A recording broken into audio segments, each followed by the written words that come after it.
There are many countries where there are many Christians. If you go to Latin America, many of those countries are Christian countries. There are very many Christians there. But the people are living in poverty in those countries. You see them walking on foot, going to the United States to look for prosperity. So I think we should harmonize with the religious leaders this message of chasing poverty from our homes.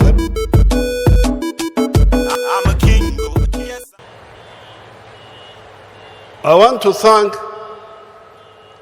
the Christians, not only the Christians, the believers in Uganda and their leaders, the religious leaders.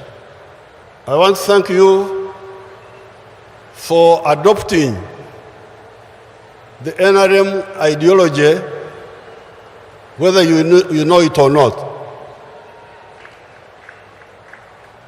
From the 1960s, Uganda, even earlier, Ugandans were divided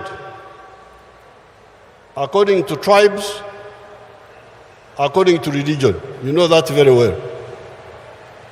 And this was part of the chaos. The chaos which engulfed Uganda was partly due to that sectarianism of religion and tribes. Up to now, we have never allowed chaplains in the army. Because we said, you who say you are religious, you are more unreligious than the unreligious. You are dividing our people. In the Bible it says, let your light so shine before men that they see your good deeds and praise your Father who is in heaven. How can Christians fail to influence people by example, not only just by talking and so on, but by doing, so that you become an example to others to copy you? There are many countries where there are many Christians. If you go to Latin America, many of those countries are Christian countries. There are very many Christians there. But the people are living in poverty in those countries. You see them walking on foot, going to the United States to look for prosperity. So I think we should harmonize with the religious leaders this message of chasing poverty from our homes. I don't want Uganda to be religious but poor. I started opposing that in the 60s, where I was living in Ntungamo, in Isinjiro, in Chiruhura. We had very religious people there. The Barokore were very religious. But they would say, look at the birds of the air. They don't sow, nor do they harvest, but God feeds them. I said, no, I'm not a bird of the air. I was created on Saturday, after God had created all the other creatures, the snakes and all that, and the tadpoles. And God said, establish dominion over these creatures. So I'm not a bird of the air. Therefore, you, the young people, you spend so much time watching European football.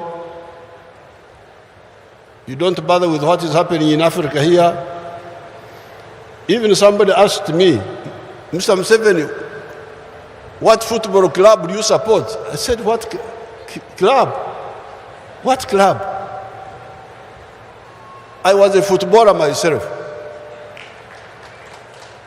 So, if I want football, I play, I don't watch.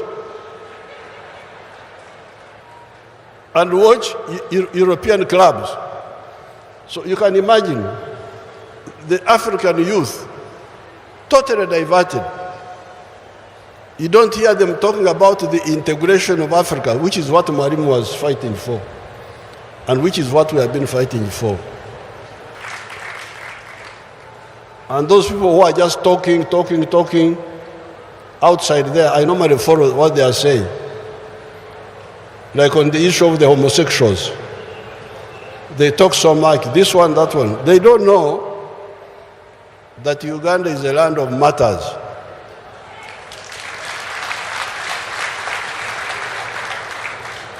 If you want to play around, you play around with Uganda. You will see. You will not like it.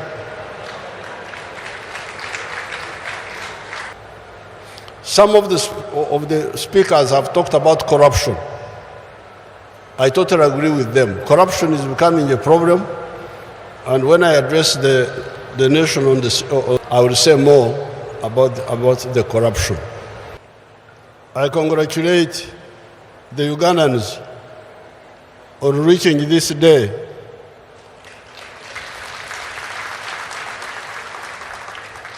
You remember we passed through many problems. We had Corona, we had Ebola, we had all those issues, but we managed to go through, and we are now here again. The young people say, vibing, is this vibing or what? This is vibing the religious way.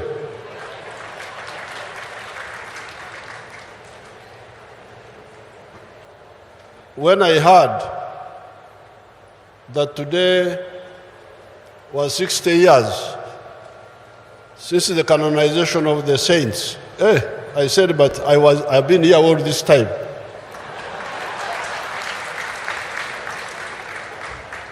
The saints were canonized 1964.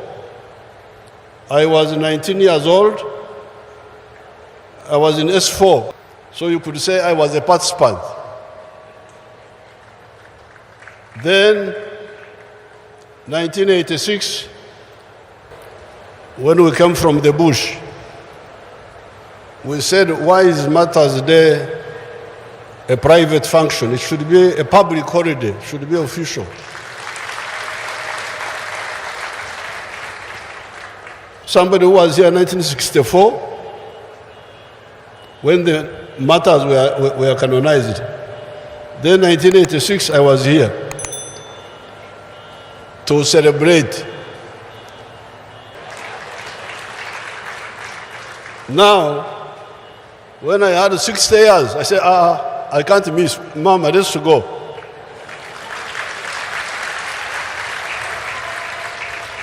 Because this is a blessing.